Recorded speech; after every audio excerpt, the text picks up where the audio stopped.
This week, the federal government had earmarked 1.8 trillion naira in the 2026 appropriation bill to settle outstanding liabilities to contractors, comprising a 1.7 trillion allocation for 2024 capital projects and 100 billion naira for other local contractor debts. The lawmakers, who spoke separately, declined to state the amounts likely to be disbursed, but expressed cautious optimism that the long-awaited payment would finally begin. The development comes amid mounting pressure on the federal government over the failure to clear verified debts owed to indigenous contractors, many of whom have complained of severe financial strain after delivering projects across the country. Ogun State House of Assembly has screened nominees of the state's governor, Prince Dapo Abiodun, for appointment into the Ogun State Independent Electoral Commission, OGTV, charging them to deliver more credible future elections at the local government level. The nominees screened included Mr. Babatunde Adetono Siboji Akoni, Mr. Ayodele Bankole, Mrs. Gbemisola Onosoya, and respondent Kolawole Osho reports that Speaker Right Honorable Oludaisi Elemide presided over the screening exercise held at the Assembly Complex, Okemoso, Abeokuta. Details are in this report. Presiding over the screening, the Speaker, Right Honorable Oludaisi Elemide, alongside other lawmakers, commended the nominees for their impressive track records, noting that the quality of their previous service in the Commission was well acknowledged. The Speaker urged them to improve on their past performance and address observed shortcomings in previous electoral exercises to ensure a more transparent and credible local government election. According to him, the nominees needed to draw on the lessons learned from previous elections conducted and strive for electoral reforms that would ensure rancor-free elections in the state. Try as much as possible better than the past two elections, so that by the time we are delivering the third election, people will say, oh, these are truly veterans. We want to have a rancor-free, free and fair, easy election. Responding on behalf of the nominees, the chairman-designate, Mr. Babatunde Oshibodu, a lawyer and a native of Ilesha-Remo in a Kenya local government area, appreciated the Assembly for the confidence reposed in them and assured that the Commission will build on its past achievements and deliver improved electoral outcomes. Local government chairmen in Ogun State have been charged on the need for them to embrace innovation, adopt digital tools while working to ensure accountability and provide quality leadership at the grassroots. Commissioner for Local Government and Chieftaincy Affairs, Honorable Ganiu Hamzat, gave this charge while declaring open an artificial intelligence and digital transformation retreat for local chairmen of local governments, heads of local government administrations, and local government financial officers, put together by GFA Technologies, held at the American corner of the Ogun State Tech Hub. Matthew Showumi completes the report. The deployment of technology to drive revenues and reduce leakages at the grassroots level have become expedient, which is what this retreat has been designed to achieve, with a focus on artificial intelligence and digital transformation in local government administration. Declaring the retreat open, Commissioner for Local Government and Chieftaincy Affairs, Honorable Ganiu Hamzat, said digital transformation, which is about delivering services faster and more efficiently, increasing internally generated revenue, improving transparency and accountability while strengthening public trust, is no longer optional but a necessity. Let me also recognize the importance of collaboration, particularly with our private sector partners such as GFA Technologies. Digital transformation requires technical expertise, continuous innovation. The Chief Executive Officer of GFA Technologies Limited, Debo Omololu, said the retreat is just the starting point, while the next 30 days will be used to share tailored implementation for each council area, providing revenue projections based on the current structure. We can actually help to accelerate and build upon the foundation of the plenty work that has already been done. And we have many models and tools in order to do that.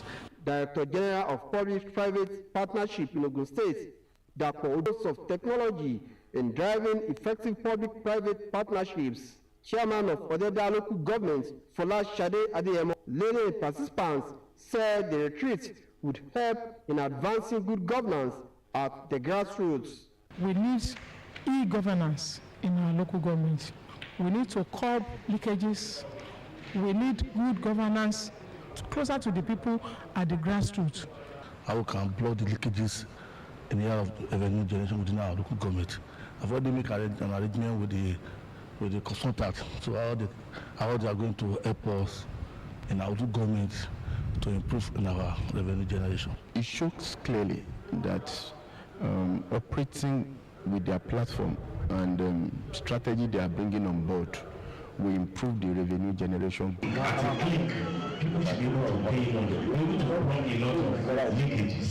There was a technical session.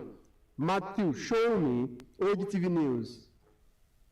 The Ogun State Waste Management Authority, led by its Managing Director and Chief Executive Officer, Farouk Akintunde, has paid a courtesy visit to the Ogun State Commissioner of Police, CP Bode Ojajuni, to strengthen collaboration in enforcing environmental laws and improving sanitation across the state. The visit, held at the police headquarters, focused on enhancing operational support for waste management officials who have increasingly faced intimidation and attacks while carrying out their duties. Our reporter Margaret Okunola has the details. The management of the Ogun State Waste Management Authority, led by its Managing Director and Chief Executive Officer, Farouk Akintunde, meeting with the Ogun State Commissioner of Police, CP Bode Ojajuni, on a courtesy visit. The Managing Director and Chief Executive Officer, Farouk Akintunde, expressed concern over the growing challenges faced by field personnel, including harassment and interference which often hinder effective service delivery. He stressed that without adequate security backing, sustaining enforcement efforts would remain difficult. I know as a matter of fact that little that we can achieve without maximum support and cooperation from the security agency, and that is why we'll be here, because in most cases our staff has been humiliated, in most cases they have been attacked, in most cases we consider it very necessary that we should come and extend our hands of fellowship to you and to seek for your support so that we can have a more cleaner and habitable environment. Responding, the Commissioner of Police, CP Bode Ojajuni, commended the authority for its commitment to environmental sanitation and acknowledged the importance of their work to public health and safety. He assured the team of the full support of the Nigeria Police Force in protecting personnel and enforcing environmental laws. I can assure you that we are going to cooperate with you. The area of, or the issue of our people that are always in the habit of flouting the law, attacking, harassing government officials, that will never be tolerated. Government officials, government officials, you have to respect them. They are doing their job. And if you have complaints, the challenges are there. CP Ojajuni further stated that the police would strengthen collaboration through intelligence sharing, joint operations, and prompt response to distress calls, adding that maintaining a clean environment is a collective responsibility that requires the cooperation of all stakeholders. Margaret Okunola, OGTV News. And moving on to the foreign scene, United States President Donald Trump has announced that the leaders of Israel and Lebanon will speak for the first time in 34 years today. The announcement came a day after the country's envoys to the U.S. held rare indirect talks in Washington, D.C. to discuss an end to Israel's attacks on its neighbor. The U.S. president did not specify who would be involved in the talks. Lebanon was drawn into the U.S. and Israel's war on Iran on March 2nd, after Tehran-aligned Hezbollah resumed attacks on Israel. And moving on to sports, Nigeria international goalkeeper Stanley Nwabali has played down the possibility of a return to the Nigeria Premier Football League as he weighs up his next move following his departure from Chippa United. The 29-year-old is currently without a club after parting ways with the South African side in February, having formally requested to leave the Eastern Cape-based outfit, a decision that was granted amid widespread calls from Nigeria and particularly former Super Eagles goalkeeper Peter Saida for Nwabali to consider a temporary return to the NPFL.